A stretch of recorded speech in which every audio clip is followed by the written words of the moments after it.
Psalm 133. The unity, so much a feature of life in Middle Eastern tribes, is not mere political or religious union, but unity at Zion, as this psalm sets out, a unity of belonging and being. Nor is it the gathering of the pilgrims at the yearly festival, appropriate though this psalm would be for that. The blessing of verse 3, the covenant blessing, was that which rested on Zion, the centre of the political and religious life of the nation. And that's the subject of this psalm.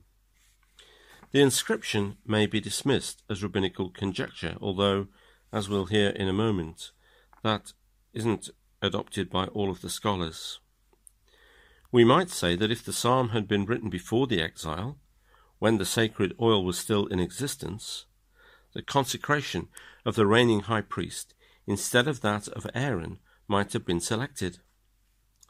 We continue to see the step-like rhythm of the psalms or songs of ascents or steps here, but it's only barely audible. If the inscription is of David, its timing is very uncertain. Was it on the occasion of God giving him Jerusalem, as we find in 2 Samuel 5, verses 1 to 10? Or perhaps an isolated meditation? Certainly he appears not yet to have exchanged God's peace for the sword that would never depart from his house, as we read in 2 Samuel 12, verse 10. Let's look at verse 1. Unity is better translated as altogether. The Hebrew particle, gam, is used with the word together and means all. See Psalm 25, verse 3, or 2 Samuel 19, verse 30, where similar idea is expressed. The Hebrew phrase is actually gam shenaim, all two or both, commonly translated as also together, an emphasis upon gathering, perhaps for the yearly feasts. How good and pleasant it is for those who are by race and religion brothers to unite for a sacred purpose. This is very much the understanding of this verse. It's suggested by conjecture and the purpose of the psalm, as much as by its form of expression. A Hebrew would see political and religious thought often combined in this way, with Jerusalem often being at the centre of that thinking. This verse was read out by the Knights Templar on receiving a new member into their brotherhood, and was noted by St. Augustine as the divine authority for a monastic life. When brothers dwell in unity is literally when brothers dwell also together.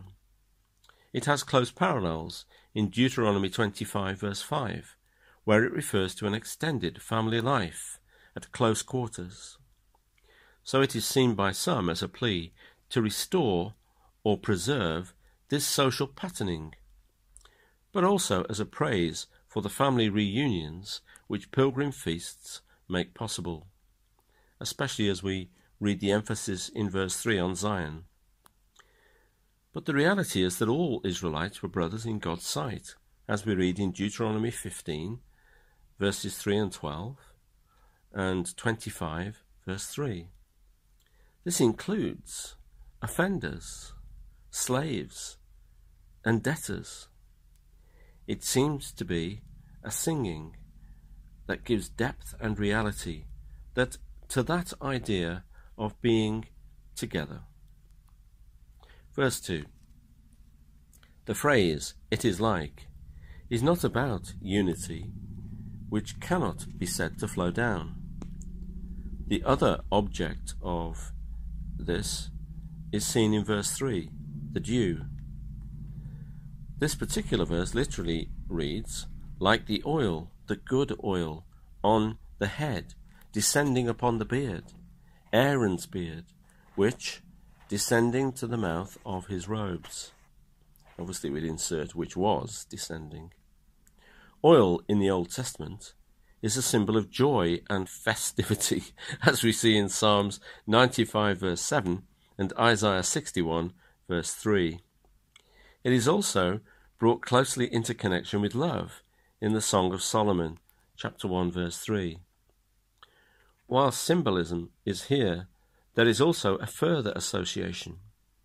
This is not any oil, this is the holy oil, whose composition is described in Exodus 30, verses 22 and 23, that the poet alludes to.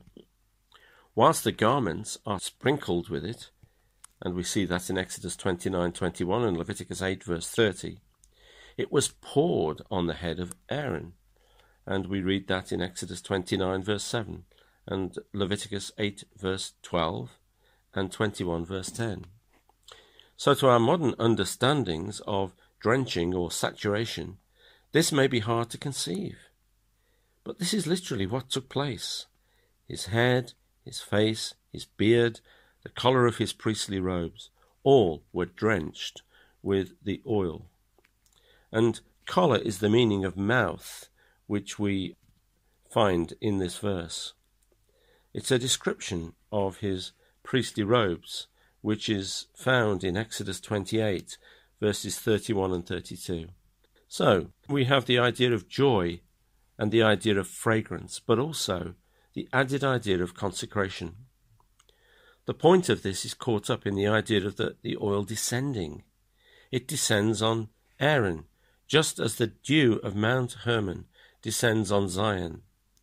The unity is not simply unity in itself, but a unity under the covenant of God's divine favour, a covenant under which all blessings flow down from above, a covenant that goes into the political and religious constitution of God's people, the nation.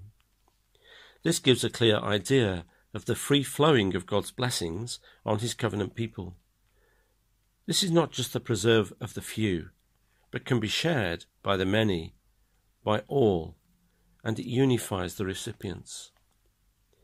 The fragrance of the oil is not directly mentioned, but it is implied by the expression the good or the precious oil, whose spices are blended by the perfumer, as we see in Exodus 30.